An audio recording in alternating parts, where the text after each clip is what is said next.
Yes, Sunita, so good to see you. Hari Om, how are Hari you Om, feeling? I'm How good, are you thank you. feeling? So nice to see you also. Yes, I'm very happy you could come online today. I know. And today is a, very challenging class, because I am going to Imagine. take all kinds of, technical stuff, Let me see. This is Renate. Okay, Renate, were you able to watch the other classes? Otherwise, this will be very tough. Is it going to be tough? Oh, well. Yeah, it is going to Wasn't be able tough to for everybody, including me. But it's Thank okay. you. Expose yourself. It doesn't matter. I had walked into Brahma Sutra class when I first started learning Vedanta.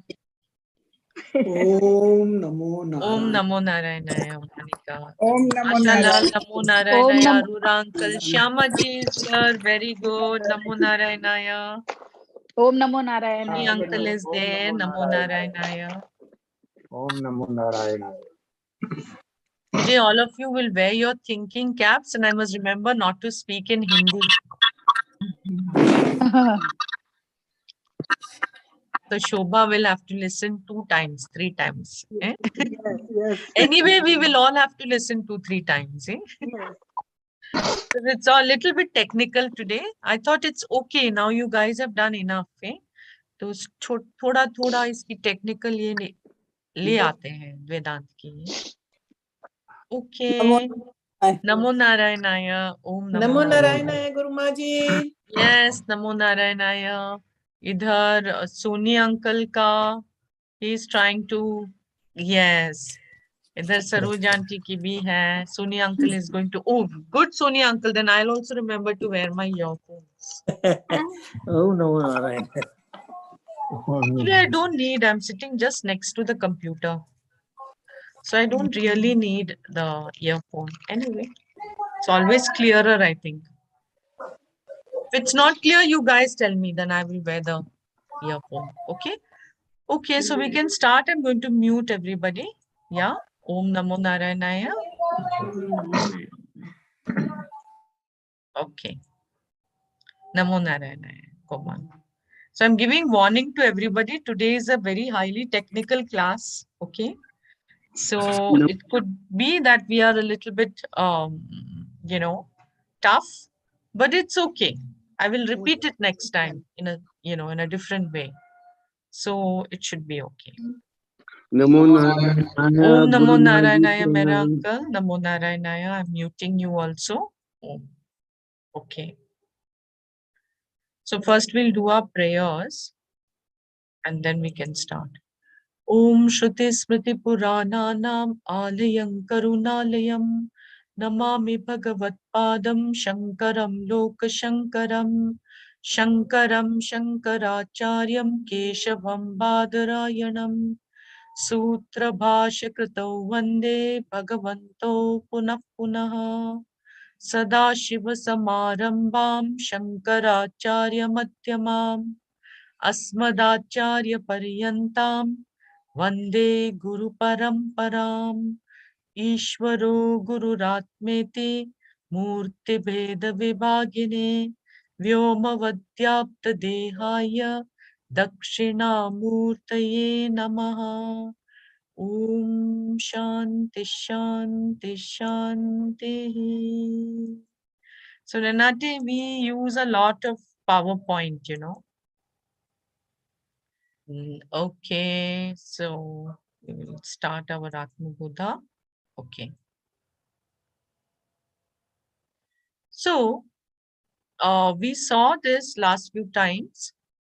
So Atma-Bodha starts with, I'm not saying the introductory talks, okay? I'm just going on to the first verse. Tapo bhikshina papanam shantanam vitaraginam mumukshunam apekshuyam Atma-Bodho vidheyate. So here, in the first verse, we saw that two very important topics are introduced. First is, who is going to be the the verse itself shows us what are the qualifications required. Because it's saying over here, Vitaraginam. Vitaraginam means the person who has got Vairagya. But how can you have Vairagya unless you have Viveka? So the person is also endowed with Viveka, right? And then the verse is Shantanam. Shantanam immediately brings in Shamadhi Shatka Sampatti. In Tattva-Bodha, we had done what is Samadhi Shatka Sampatti. In the first class also, I had gone into it in detail. And then for whom is it? Mumukshunam. So Mumukshutvam is also mentioned here. So the entire sadhana chatushtaya sampatti is told here. It is for those who have Kshina Papa Nam, for whom all their papas have been worn out. How? Tapobihi. By austerity. Okay? The austerity meaning tapas, mental tapas of gaining all this sadhana chatushtayam itself is a tapas, and they have taken to karma yoga, they've taken to upasana iti. So they are the people for whom all the papa has worn down. And the main papa is lack of viveka. Initially the main papa, in Vedanta, the biggest papa is ignorance. But here, since it's the beginner, we will say the main papa is lack of viveka. If viveka is not there, vairagya is not there, then not the need for shamadhi shatka sampatti the person will see. And of course, mumukshutam would not be there. So all this papa is. The verse also introduces the fourfold factors required to be known before you study any text. And that in Vedanta is called as the Anubandha Chatushtayam. Anubandha Chatushtayam introduces the fourfold factors which anybody for studying anything needs to know. And what are they? The Adhikari. Adhikari means who is qualified to study this, Supposing I wanted to learn calculus and I am, I have only knowledge of painting, then I'm not an Adhikari for learning calculus. So similarly, who is the Adhikari? The Sadhana Chatushtaya Sampanna, the one who is endowed with this fourfold qualification, is the one who is ready for this knowledge. That has been told. Then what is the Vishaya? That has also been told in the verse. Vishaya means the subject matter. What is the subject matter? Atma-Bodha. It is told here, Atma-Bodha Vidhiyate. This text on Atma-Bodha is being composed. So immediately the subject matter has come up. What is it? It is knowledge of the self, right? What is the prayojanam? What is the benefit of studying this, big text over here of 68 verses? What is the prayojanam? Oh, the prayojanam is that you will gain Atma-Bodha. You will gain knowledge of the self. And what will knowledge of the self do? It will give you moksha. And therefore, the prayojanam ultimately is moksha. Iti. And what is the sambandha? Sambandha means the relationship. What is the relationship between this text and the subject matter? This particular grantha, this particular book or this text and the subject matter, which is Atma-Bodha, what is the connection? Oh, the text is revealing this knowledge. Iti. Okay, so it is the revealed connection. And so we have the Pratipadaka, Pratipadya Sambandha. Okay. Then the second verse had this, Bodhonya sadhanebhyo hi sakshad mokshaika sadhanam pakasya vannivat jnanam vina moksho na siddhyate.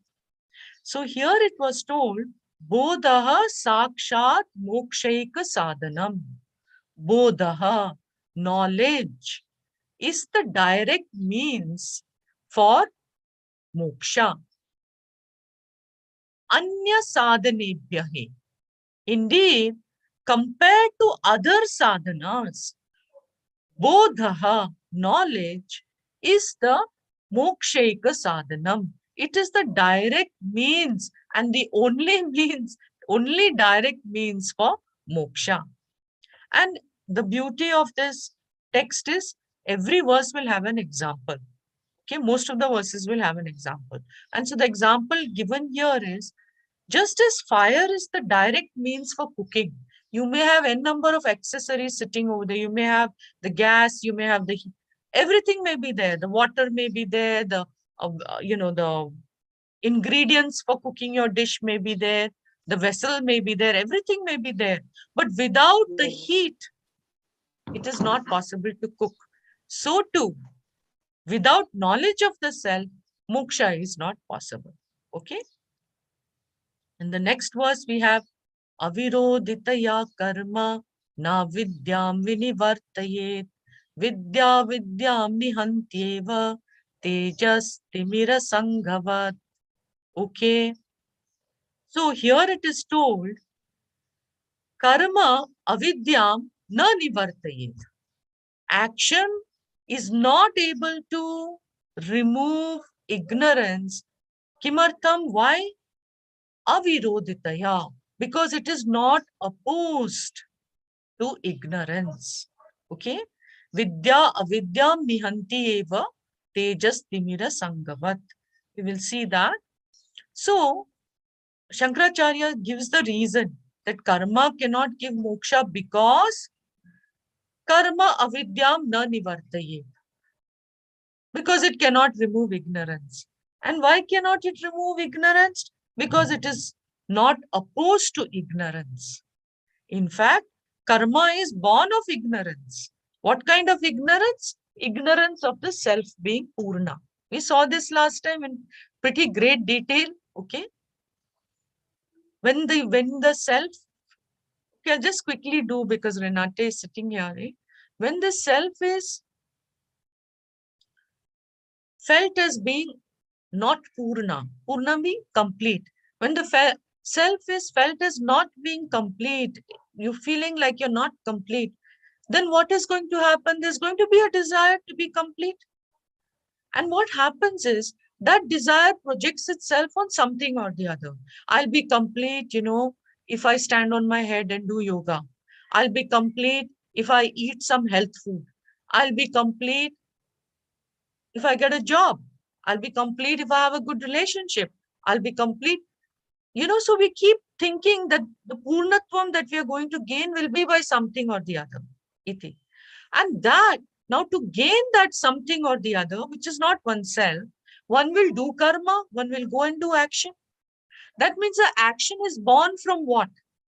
The action is born from the desire to be Purna. And the desire to be Purna came from what? It came because of ignorance of the self being Purna. Iti. Therefore, karma is not opposed to ignorance. Okay? And then the author makes a point. Vidya avidyam nihanti eva.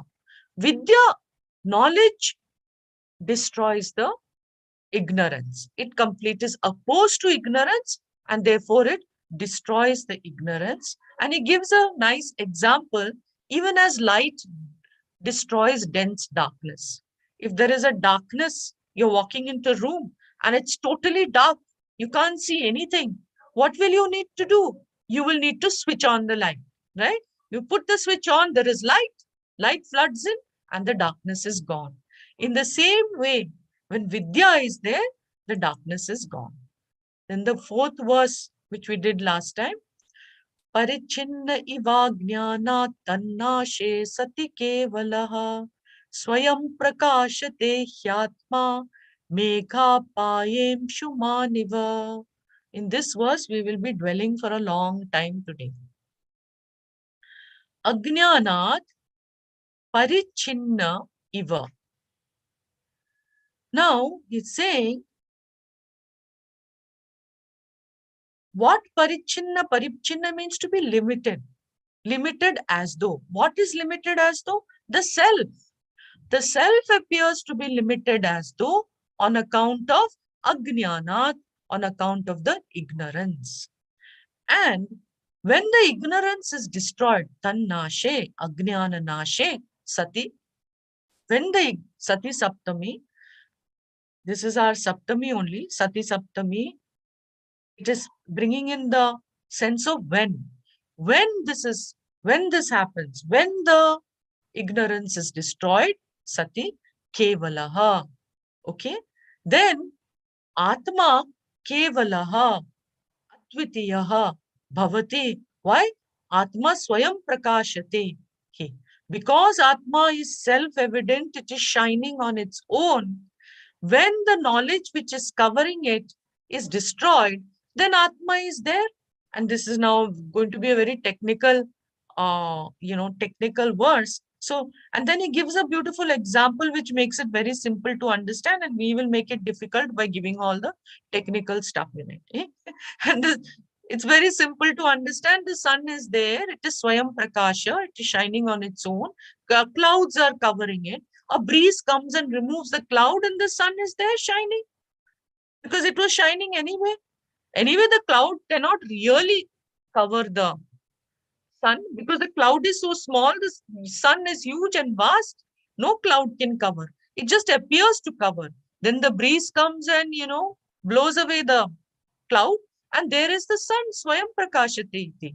So too, when the ignorance is destroyed, Atma Swayam Prakashate, it is always there, self-evident, self-shining, and it reveals itself. Okay? So now let's look at all the technical aspects.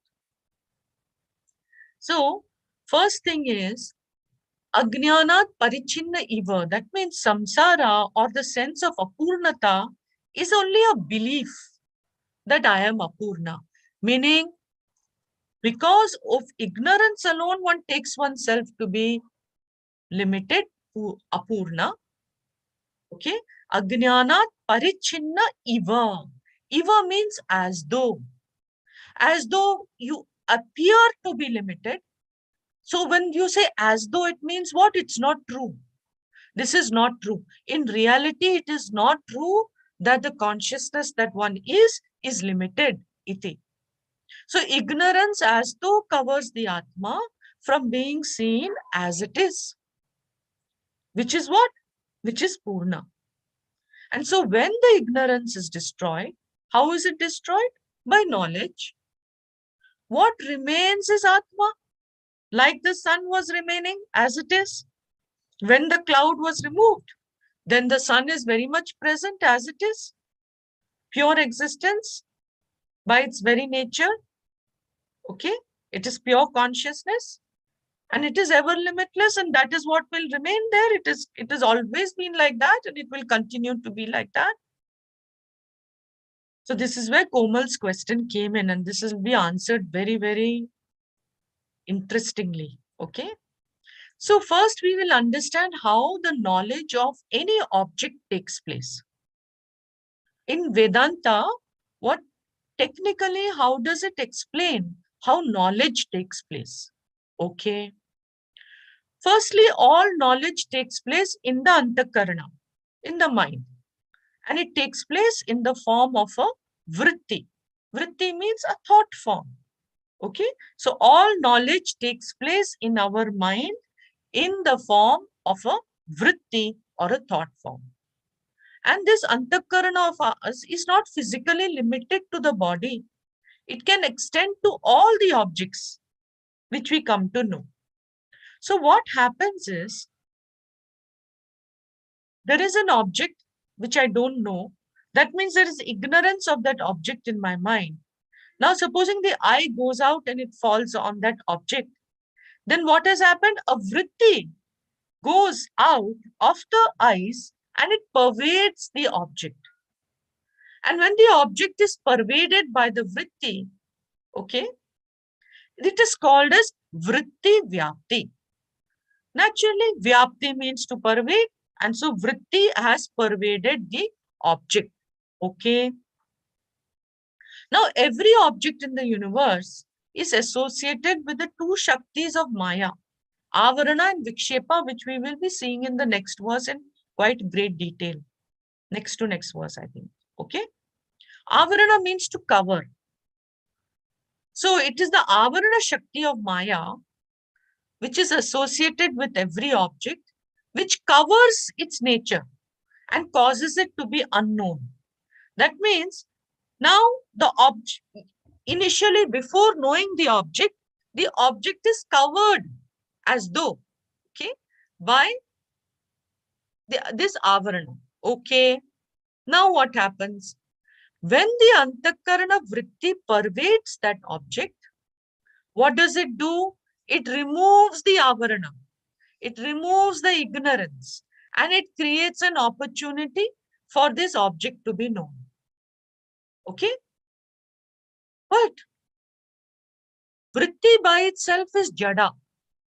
So the actual knowing which takes place requires the presence of consciousness, the presence of Chaitanya to be there.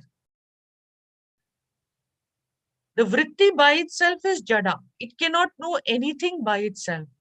Consciousness must be there. And so consciousness is present in the vritti, because the vritti, remember, is part of the mind, and the mind is the reflecting medium. Okay?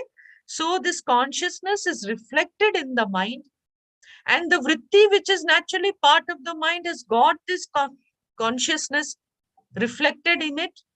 So the vritti has got the presence of reflected consciousness. And that reflected consciousness is called as Pratibimba Chaitanya, or is called as Chidabhasa.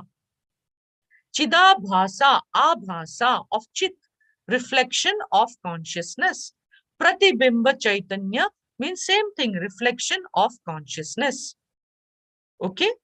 So now we are having the vritti is pervading that object. At the same time, the antakarana, the same time that the antakarana vritti is pervading the object and removing the ignorance associated with it, the reflected consciousness which is inherent in the vritti, it also pervades the object, because only a consciousness can know it. It pervades the object and knows it, and therefore I say, I know the object. Iti. So another name for Chidabhasa is phala.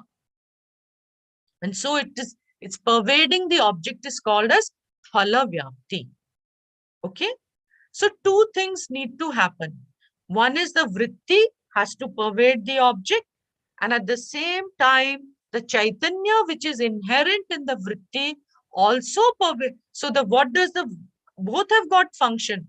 Vritti's function is to remove the ignorance, the avarana. It is like the breeze, which blows away the the cloud was covered by the sun, and the breeze blew away the cloud. In the same way, the vritti has to blow away this thing. And the Chaitanya, which is there as the reflected consciousness, it pervades the object and knows the object, because of which I can say that I know the object. Okay? So let us understand this with an example. Only then it can really go in our mind. Supposing there is a dark, dark room in which there is an object, like a book. And this is the object which is to be known. Okay? Now, this object is covered by a piece of clay. Maybe there is a pot on top of the book, covering the book. That means now the piece of clay is acting like the avarana, right? It is acting like the avarana. The avarana means a cover. It is acting like a cover, or you can say, yeah, it is like the ignorance which is covering the book. Now, supposing you've got a heavy duty flashlight. Why am I saying heavy duty? You will understand very soon. Eh? And that means this heavy duty flashlight is in the place of the antakarana vritti.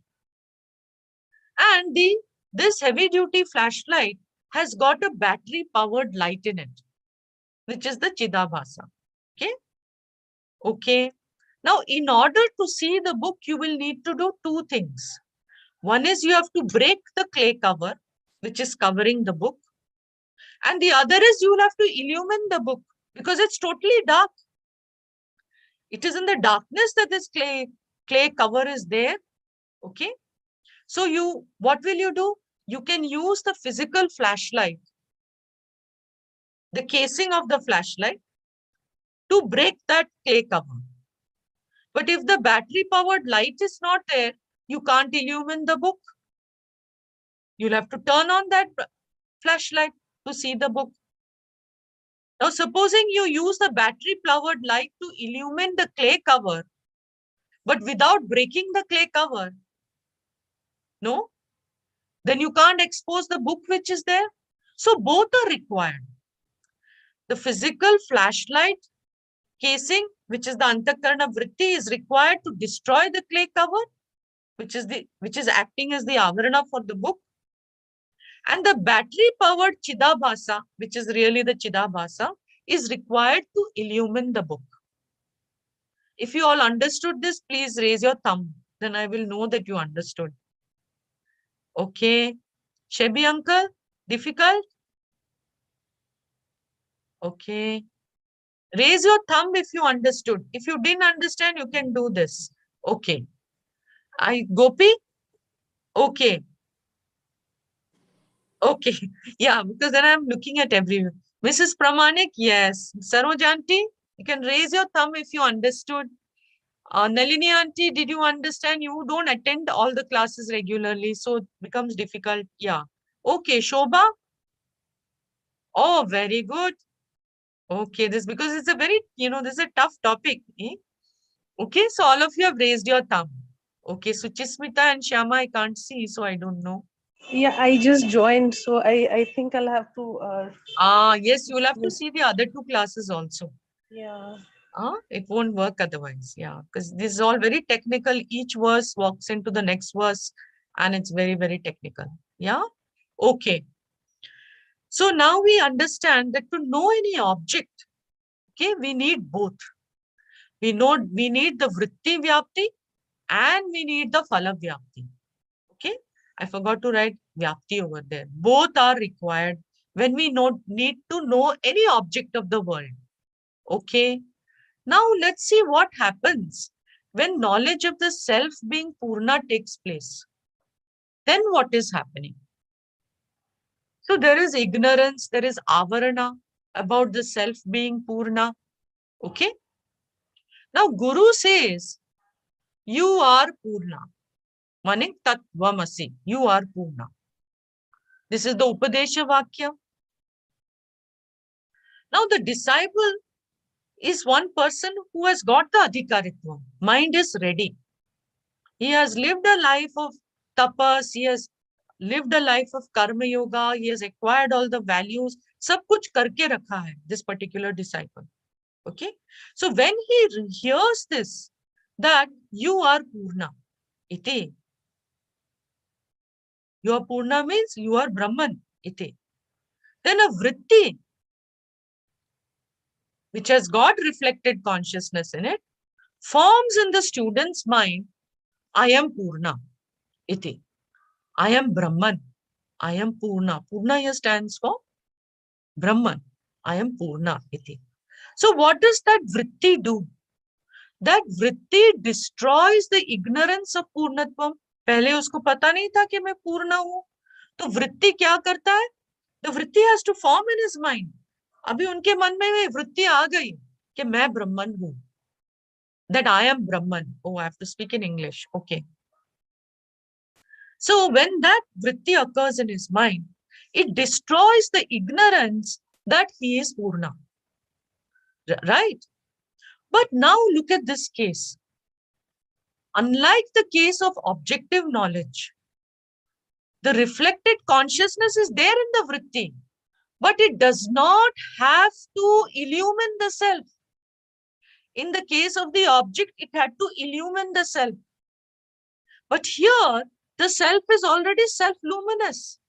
It is already self-evident, self-revealing, self-luminous. Swayam Jyoti, Swayam Prakashaha. Iti. Therefore, the Chaitanya does not, the reflected Chaitanya, it is only a reflection of Chaitanya. Iti. It does not have to do any job. Iti. Okay? Because the ignorance is gone and the original self is very much present. It is there, self-shining, self-luminous. Iti. Present as it is.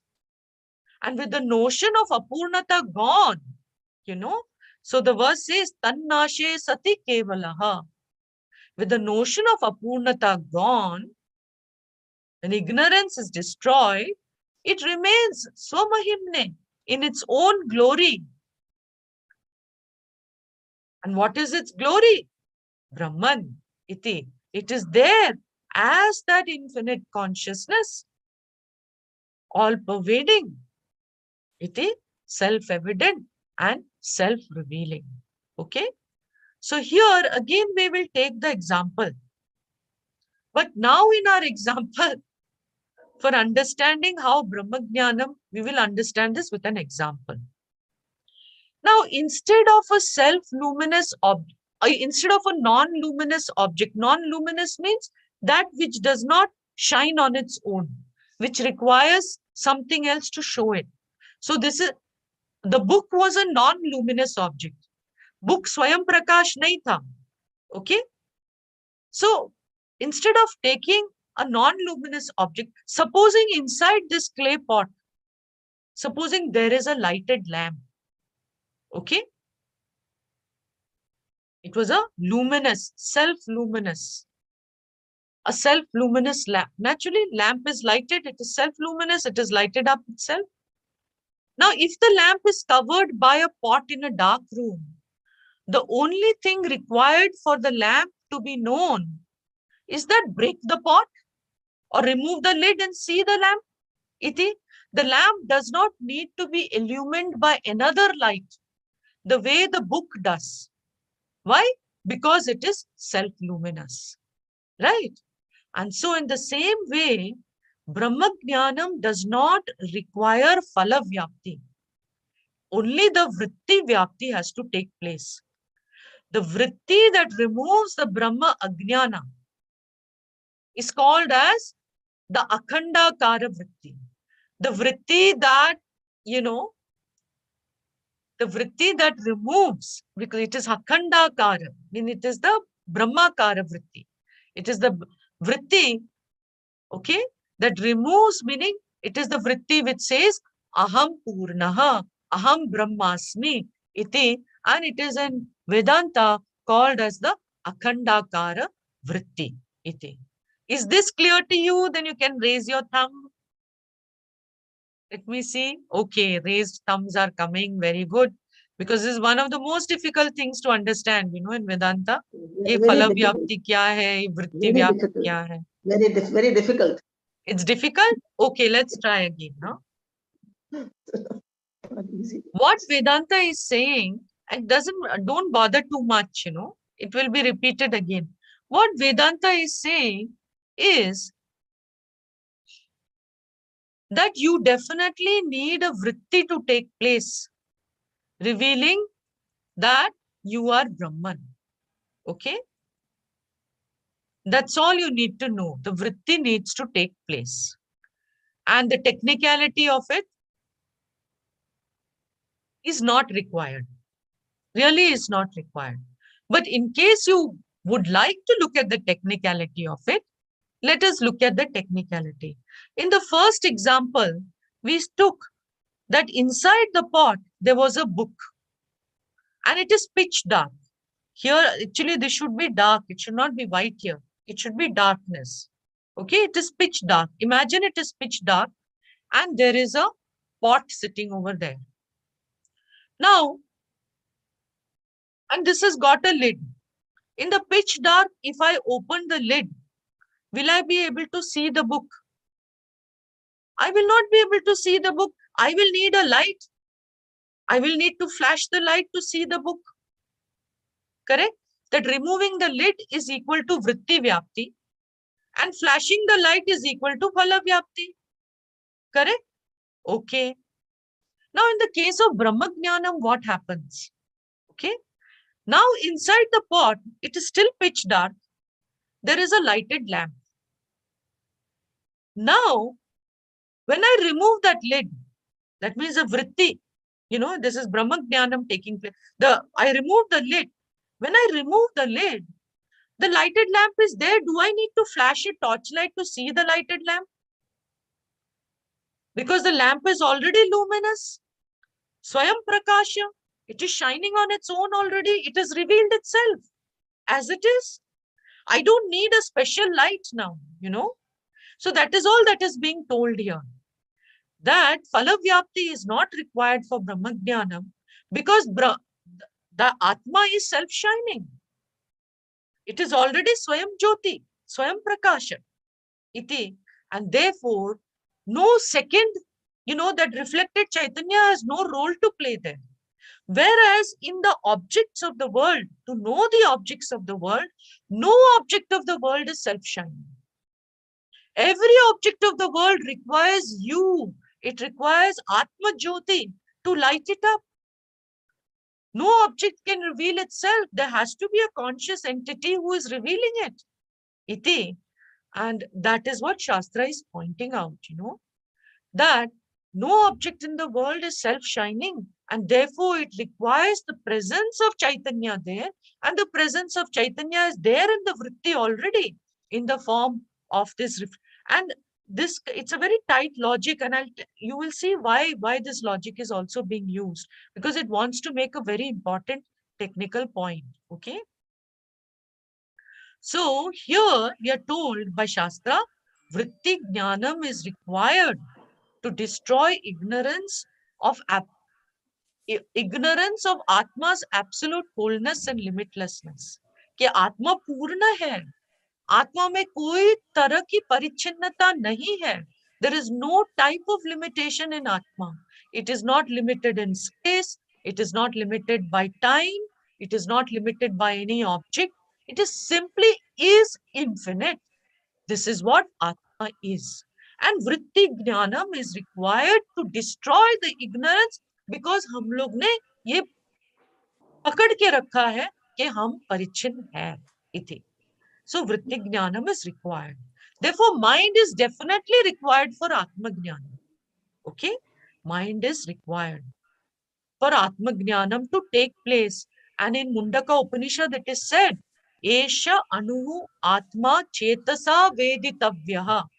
This subtle Atma is to be known by the mind. That means mind is required to destroy the ignorance of consciousness being the way it is, totally free and totally limitless. Okay? Yet, One question, one clarification I can ask. yeah, please ask. No, the question is the reflected consciousness, and you say my real face and my reflected face on the mirror. One is the real one, the other one is a false one. So reflected that Chitabhas. 1 minute. Firstly, number one, first thing to understand is, when we are using this business of reflected consciousness, it is only a model. Okay? It is limited to its being the model. At the moment, we need to explain that vritti jnanam is required. Okay? Therefore, we are using this example. Then that Chidabhasa is not required. The reflected, later on you will understand why this model was brought in. This model of Chidabhasa is brought in because, no, I cannot explain that later on because it becomes very complicated for everybody. Yes. So basically we want to say mind is required to destroy the ignorance of consciousness being. This is just to explain the whole thing. Yeah. Yet mind is not required to illumine the consciousness that one is. Right. Okay? Yeah. Because consciousness that one is self-evident. Yan manasa na manute. In Kena Upanishad, it is told that which is not known by the mind. So it looks like, it's contradictory, but it's not contradictory. One is required to remove the ignorance, and then it is not required because it is self-shining. Okay? So now what happens is, all our Nirvikalpa Samadhi people are sitting over there. They are saying that, Atma is self-shining, so you do not require vritti jnanam. But we say no. Vritti jnanam is required because ignorance is there. So vritti jnanam must be there. Okay? So Nirvikalpa Samadhi by itself cannot, in the absence of the Brahmakara vritti, it cannot remove the ignorance. This is a technical point made by traditional Vedanta. Okay, now you can ask me, Kaushal uncle. What is the reflected consciousness? What is the base at which reflection is taking place? No, no, You no, are no, using- don't get into this. Don't. It's only a model to explain what is the base at which it is getting. Don't make it, it's not as real as you think. Anyway, the whole thing is not real, eh? So, reflecting, it just, the mind is there as a reflecting medium. And in that consciousness, the presence of consciousness is there.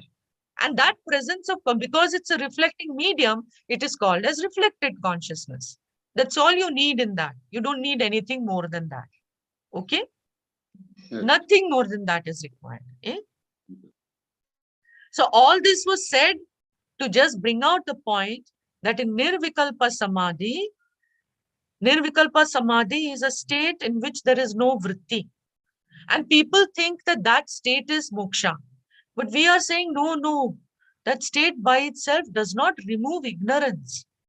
So when the Nirvikalpa Samadhi is over, the person will come back and again feel Ampurna. So for the Vritti Jnanam has to take place, removing the Ajnanam. And then if Nirvikalpa Samadhi is there, very good. You know, it will be a very enjoyable thing. Okay. So the point we are making here is, for I am Brahman Vritti, what is required? Mind is required. Vritti is required. Vritti is born of valid means of knowledge. And what is the valid means of knowledge? Here, Guru Shastra Upadesha is the valid means of knowledge. The teaching which is given by the teacher who wields the words of the Shastra. Of course, the mind should be awake. Sleeping mind में ये बताया गया तो कुछ नहीं होने वाला. So when the Guru gives this Upadesha that you are Purna Atma, the student gets the vritti, I am Purna Atma, I am Brahman, iti. That vritti destroys the ignorance, destroys the belief that I am Apurna, iti. And so the verse says, Swayam Prakashate hi Atma. It destroys the ignorance, and what is left? Atma is there, iti. Being self-evident, always, Atma is revealing itself. Okay? Okay. And the example that was given, Megha Paye Amshuman Iva. So the sun, here's the sun, it is covered by clouds. Now tell me, how vast is the sun? It's huge. Can the cloud really cover the sun? It doesn't really cover the sun. It appears as though it is covered. Right? There's no real cover there covering the sun. Okay. At the level of the cover only, the breeze comes. And the breeze removes. And here is the sun shining brightly. The cloud is removed. Now, the non-shining sun, which looked like it was not shining, it looked very dull. Now it looks like the shining sun. Did the breeze really contribute to make the sun shine? Or did it only remove the obstructing clouds?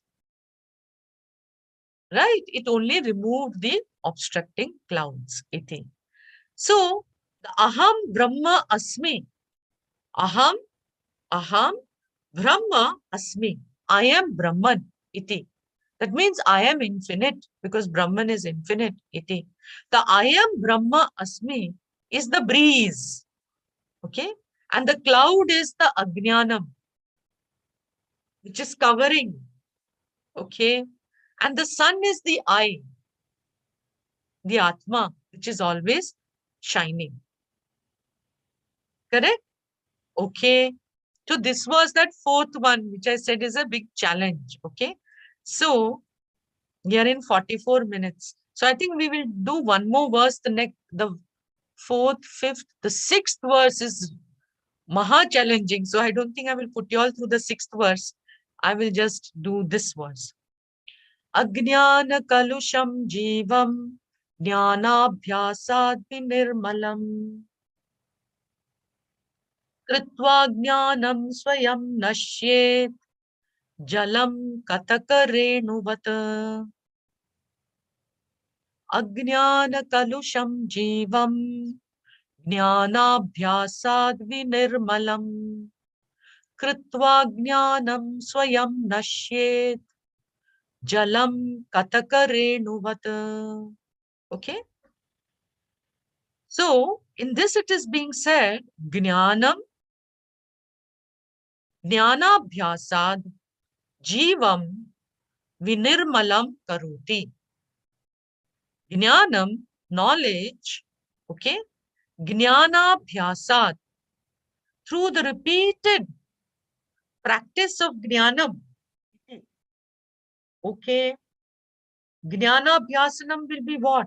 Shravanam, Mananam, Nididhyasanam. So, through the repeated Shravana, Manana, Nididhyasana, Jnana Abhyasat, Jivam. What kind of Jiva this is? Ajnana Kalusham. The one who is tainted by Ajnana, who is full of Raga Dvesha. Iti. Ajnana Kalusham Jivam, Jnana Abhyasat, Nirvalam, Vinarmalam Karuti. Okay? He makes the Jiva as though very, very pure. Okay? Okay. So this Jnanam, the Jnana Vritti, it is taking place because of this repeated Shravana, Manana, Nididhyasana, it is going on. So the Jiva is, who is full of Raga Dvesha, he is becoming purified. It's washing away the Ajnana dust because of the Shravana, Manana, Nididhyasana. Hum sabka ho hi raha hai, iti. And so, here Jnanam means the Vritti Jnanam. Okay? Okay. Then what happens to the Vritti Jnanam? Swayam Nashyet. So the Vritti Jnanam, the Akhandakara Vritti takes place. Aham Brahma iti Vritti takes place. Then will the Vritti stay there, stuck to the mind? No, it has to go. Vritti is Kshanikam. It is momentary. It is going to go. So the Vritti gets destroyed. Okay? Swayam Nashyet. How does it? Because it's Kshanikam. So, Shankaracharya gives us a very nice example. Jalam Kataka Renuvat. Apparently, in the old days, there was some kind of a nut. I don't know which nut it was. मैंने research करने की कोशिश की. What is this Kataka nut? But there was this nut called Kataka. And the dust of that, they would make it into a powder. और वो powder बना के, maybe it is like our alum, but alum is not a nut, you know. So, उसकी powder को गंदी पानी, they would put it in dirty water. And when they put that powder of the nut in dirty water, what would happen? It will clean the muddy, all the mud will go to the bottom and the powder will also go to the bottom. And what you have is clear, this thing, you know. So like that, impurity is gone, you know. In the same way, this Jnanam also purifies the Jiva. And the nut powder does not remain suspended in the water. It also goes away, iti, to the bottom, iti. In the same way, this jiva is also freed, iti. Okay, so this was the verse. Now we have another, we have another 11 minutes. Okay, so I am going to try. Okay, now another challenge is coming up. So all of you on YouTube, watch it again so that it becomes clear. संसार स्वप्न तुल्यो हि रागद्वेषादि संकुलः स्वकाले सत्यवद्भाति प्रबोधे सत्य सद्भवेत्. So प्रबोधे सति असद् भवेत्. Samsara swapna tulyah. Samsara means this world, this universe. Swapna tulyah. What kind of samsara is it? Raga dveshadi sankulaha. It is this universe or this world which is afflicted with raga dvesha. The world cannot be afflicted. We are afflicted by raga dvesha. But never mind our samsara. Eh? which is afflicted with ragadvesha, is like a dream. Okay? Swapna tulyaha. It is like a dream. Swakale satyavad bhati. It appears as real. Satyavad bhati. Swakale. As long as it continues, it appears as real. And prabodhe sati asad bhavet. But it will appear as totally unreal on waking up. Waking up means on getting the wisdom, on acquiring the wisdom, the reality of the universe goes away. And the person recognizes aham satyam iti jagat mithya iti. So let's look at this. Okay. So now this ajnanam or avidya is known as Moola Avidya or Maya. Okay? It has got two powers. We have seen this before also. Even when we were doing Gita, we saw this. What are the two powers? Vikshepa Shakti and Avarana Shakti. Vikshepa Shakti is the creative power. And it is born of Rajas. Right? We saw already Rajas, Sattva, Rajas, Tamas, three gunas which are there in the creation. So the Vikshepa Shakti is born of Rajas, and the Avarana Shakti, the veiling power, which, okay, that is born of Tamas. Now what happens? Because of the Vikshepa Shakti, Maya has got this Vikshepa Shakti, Mayaji, Mrs. Brahman. He has got the Vikshepa Shakti. And what happens? Because of the Vikshepa Shakti, the universe is manifested. It manifests. But what kind of a universe is this? Swapna tulyaha.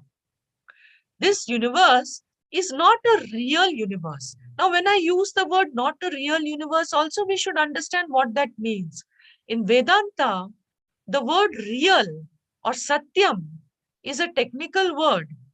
It points to that which is ever the same, which never changes. Trikale api tishtati, which is always the same. In past, present, future, it is always the same, ever the same. Okay? So in relationship to this, okay, in Vedanta, the word real or satyam, yeah.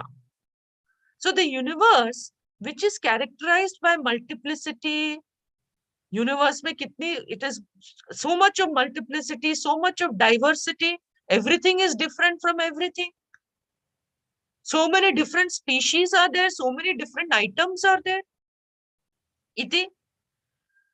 This universe, it looks very tangible to us, but it is considered unreal with reference to something. So with reference to the reality underlying it. And what is the reality underlying it? It is consciousness, which never changes, which is always non-dually one. So conscious, without the presence of consciousness, this multiplicity of the universe cannot be known. आपको पता भी नहीं होगा कि कोई universe है. It is because you are there present as consciousness that this universe is known. And this consciousness which is there is ever the same. Okay? And that logic everyone has to ascertain for themselves. And that will come in the next this thing. So with reference to consciousness, which is ever the same, the universe, so consciousness is changeless. And with reference to changeless consciousness, this changing universe is considered as not as real as consciousness. Because real can only be that which never changes. If something has to be the truth, then it has to be the same always. If it is changing, then how will you call it truth? Iti. So with reference to whoever is unmuting, please mute yourselves. Eh? It's very disturbing for me when somebody is, unmuted. Okay, mute yourself, please. Yeah. So with reference to the changeless consciousness, okay, changeless, the changing university, the changeless consciousness, which is non-dually one, the changing universe, with all its multiplicity and diversity, is considered as not real, and it is considered as a projection. Projection, another word for projection is adhyasa. It is a superimposition. What is superimposition? Supposing you were in a desert and suddenly you see water there. Then that water is a superimposition, right? Water is not really there, but it looks like it is there. So it is called as a projection. Or even better than that, let me take my example. Just as a movie is superimposed or projected on a screen, so too, this universe is superimposed or projected on consciousness. And we should understand this example extremely well. अंदर अंदर घुसना है ये example. ठीक है? Movie screen and the movie. Let's understand again. I keep telling you this example because it's so important. The movie screen on its own is inherently totally blank. Correct? Blank white screen hoti hai. Nothing is there. It's empty. Nothing in the screen. Okay. When the movie is projected on it, the movie screen does not change. Right? Movie में बहुत सारे colours हैं, उसमें इसके अंदर trees है, river है, लोग है, lady is wearing red colour, the fellow is wearing grey and blue colour. Does the screen actually become gray, blue, green, red, all these colors? Does the screen take on any of those colors? It does not take on any color, right? It just appears as though it is colored as long as the movie is running. Then the movie screen is present in every tiny part of the movie. Jahan bhi movie hai, udhar movie screen is present. There is no movie possible without the movie screen being there. Movie screen has to be there. Otherwise, where will the movie has to be projected onto something? In fact, the substance of the movie is only the movie screen. No matter what the movie is, भले वो adventure movie है, romance movie है, war movie है, horror movie है, जो भी वो movie होगी, the screen remains just the same, actually empty, actually unaffected. Right? So Shastra is saying the consciousness that we are is exactly like that. It is always unchanging. Inherently, totally pure, Shuddha Chaitanya, always pure. And it is the background screen for our life movie. We have we are all in a movie, massive movie. Either our life movie or the universe movie, which is being projected on the consciousness. And so no matter what our life movie may be, the consciousness that we are is always unaffected. Okay? It is always unaffected. Who got this example of movie and movie screen? Okay.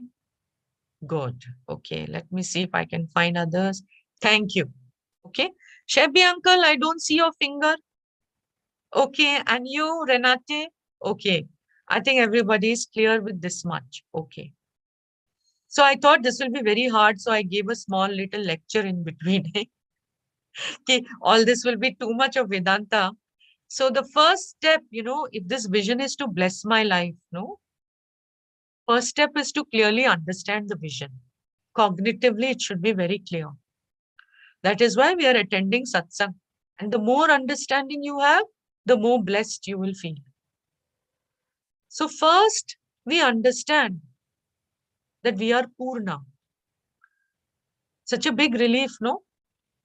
भले हमें वो महसूस नहीं हो रहा है, पर उस पे श्रद्धा है. Even if we have shraddha, if we say, yes, this must be, I have a gut feeling it is true. कि मैं पूर्ण हूँ, must I have some kind of gut feeling, it has to be true. I've not understood it fully, I've not owned it. But even then, no, that Shraddha is enough to make me, it's like, you're in a dark tunnel and you see the light at the end of the tunnel. Something, a glimpse is there. Shraddha ho gayi. So that keeps you going. And what a blessing when you understand that I don't have to fulfill all my desires to be Purna. I don't have to have a perfect body. I don't have to have a perfect mind. I don't have to be perfect in every way to be Purna iti. What a blessing. Then as we continue to study, we understand Chaitanya is non-dually one. Everything has come from this Chaitanya. Chaitanya is the material of the universe. It is the Ishvara of the universe. And therefore, everything here is nothing but that Ishvara alone. When that understanding actually intimately takes place, a great blessing descends on us. And that blessing is that we can accept the universe as it is. Very big blessing. Eh? That means now our heart can open. It's a very big purifier. This attitude of acceptance. When there is acceptance, what happens? There is peace. There is peace. Okay? Relative peace is there. And that peace will allow us to understand what Shastra is saying. If always the mind is in conflict and there is no peace in the mind, very difficult to understand this Vedanta. Yeah? So we'll come back to our topic. Okay? Adhyasa. Okay. Okay, so we'll come back to this topic next time. But basically, Shankara gives the example that highlights that consciousness is unaffected by this projection. It is a adhyasa. Maya has projected because of Vikshepa Shakti, it has projected the universe. So, but that basically leaves consciousness unaffected. He says, Samsara Sapna Tulyo hi. This universe is like a dream world. Swakale Satyavad Bhati. As long as, we don't know. As long as we don't know, it looks real. As long as we don't know that we are consciousness that is changeless and infinite, it looks like the universe is real. As long as we don't know that we are Satyam, it looks like the universe is real. Iti. It appears real. However, prabodhe sati asat bhaved. When one awakens to one's own reality, that I am the ever-present changeless reality. I am that self-evident consciousness that is ever changeless. If me as changeless consciousness is not there, it is not possible to know anything that is changing. Iti. When that fact is recognized, it's a recognition, okay? Then the universe is seen as asat, as just a projection, okay? It is recognized that it is not as real as it looks. There is something much more real, and that reality is myself. So on waking, just as on waking, the waker is unaffected by the apparent dream world, similarly in reality, I am changeless consciousness, okay? And for this, you must remember the logic. And each person has to ascertain this for themselves. It is of no use the teacher is saying this, the Shastra is saying this. Eventually, it has to be I say this. I recognize that fact. And what is the, at least for recognizing that fact, the logic should be remembered. Okay, this is logic which is in keeping with what Shastra says, that without a changeless reference, change cannot be known. ये बहुत इसके ऊपर बहुत time spend करना ये समझने के लिए. And that changeless reference is myself, the consciousness, in whose presence all change is known. This each one of us has to ascertain for oneself, okay, without the shadow of a doubt, okay.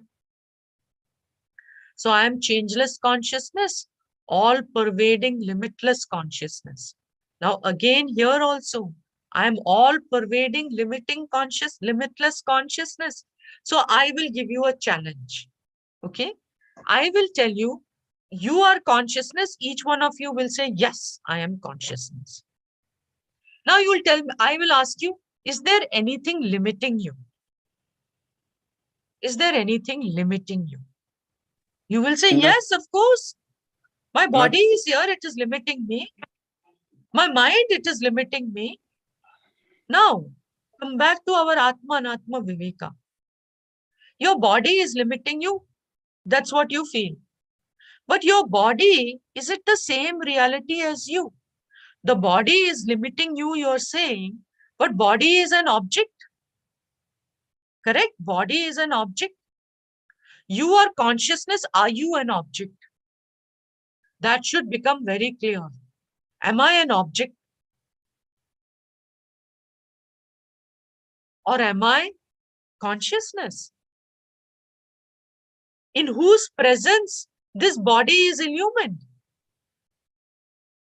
Just as in the presence of light here, this whole room is illumined, but the light is not limited by anything which it illumines. So too, I am the consciousness in whose presence everything is illumined. And what is illumined, how can it limit the light? This should become very clear. Okay? Each one has to sit with themselves and ascertain it for themselves.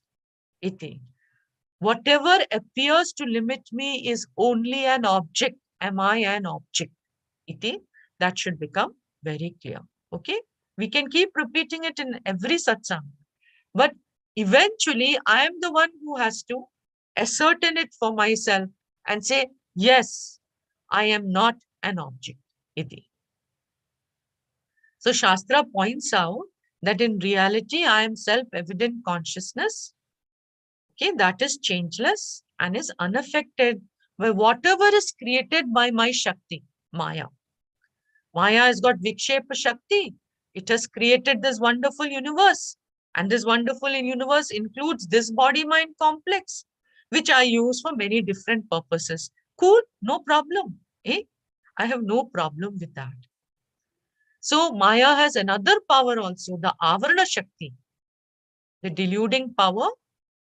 And it is referred to in Gita also, Tribir Gunair Mayer Bhaver Evi Sarvamidam Jagat Mohitam Na Bijanati Ma Bebhya Paramavyayam iti. So Krishna says, the whole creation is deluded by these objects which have evolved from the gunas. And so the world fails to recognize me, Krishna, the consciousness who is there in each person, fails to recognize me, the Atma, as changeless and independent of these. Whole world is not able to recognize me because they're completely mohitam. They're completely deluded by the Avarana Shakti. So the Avarana Shakti comes into action after creation of the world. And what happens is then I am unable to recognize the difference between Atma and Anatma. And I get confused and I take myself to be the body mind, which are only instruments which are not I. Okay. So with that, yeah. So there were two kinds of adhyasa. One was the creation of the world, okay, which is created by the Vikshepa Shakti. And the other is the Avarana. The Avarana Shakti, it creates confusion for me. It doesn't help me, it doesn't allow me to understand that I am Satyam. I am the Adhishtanam. I am the locus of the entire projection, iti. And then I get confused between Atma and Anatma. And instead of recognizing that the limited body-mind is created and different from me, who is self-evident consciousness, I end up superimposing the body-mind and its limitations on myself. This was the second adhyasa. Okay. So with this, that verse, okay, oh my God. So this we will take next time because it's becoming very, very deep. Okay, so we will see that there are two types of adhyasa taking place. It's a mutual superimposition of Atma and Anatma which is taking place. And that we will see more next time. Okay, we will see this whole verse again and we will then see the rest of the verse. Okay, let me stop the share. Om Purnamada Purnamidam Purnat Purnamudachyate Purnasya Purnamadaya Purnamevavashishyate. Om Shanti Shanti Shanti Harihi Om Shri Gurubhyo Namaha Harihi Om. And we'll meet at 6:30. Okay. Okay. I'm sorry if it was too tough, but when we keep listening, it will become more and Thank more you. palatable. Thank you. Thank you. Okay. Thank you. Om Hari Om. Thank you. Hari Om. Om. Hari Om. Om. And people who came in new, please watch the previous two. Okay. Okay.